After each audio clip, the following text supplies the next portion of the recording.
We've created a lot of little toy programs to just demonstrate different concepts in programming. Let's try to do something fun real quick. Let's create a game. Here, we're going to create a little game using while loops. The game we'll create is a number guessing game.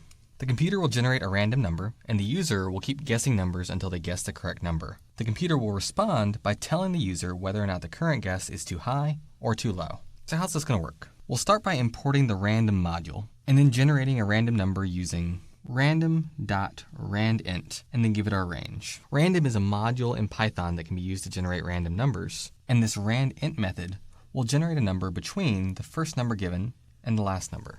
We call it using random.randint, which is some syntax we'll talk about a bit more later. But for now, if you want to use random numbers, you can go ahead and use this. You could use this to simulate a coin flip by changing 100 to 2, simulate a die roll by changing 100 to 6, or even simulate something like a deck of cards by changing 100 to 52, and just having some understanding of what card each number represents. Then we'll create a variable to hold the user's guess. We'll call it userGuess and give it an initial value of 0. That ensures that its initial value isn't the correct answer because 0 wasn't in the range of 1 to 100.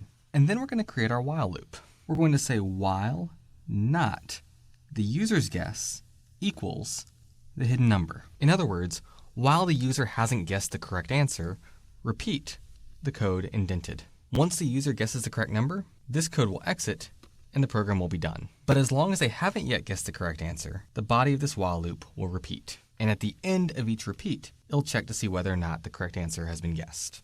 Each time this loop runs, we're going to get the user's guess. We'll use the prompt guess a number with the input function to get a number from the user, and then we'll convert it to an integer with that int function. And then we're going to run a 3-branch conditional.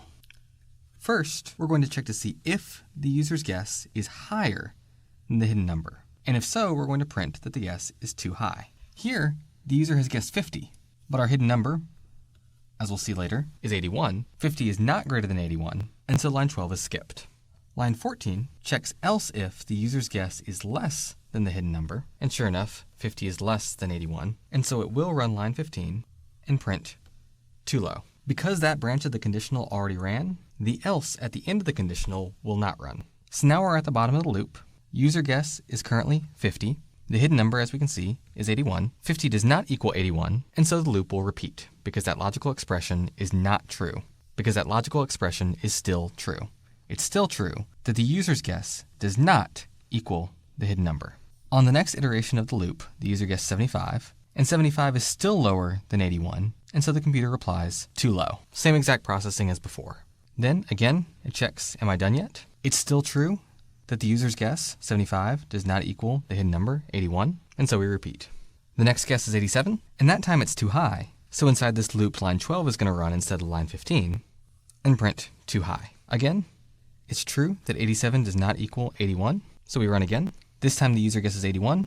That triggers neither the if statement on line 11, nor the else if on line 14, and so line 18 runs and prints, that's right. Now interestingly, at this point the program isn't done quite yet.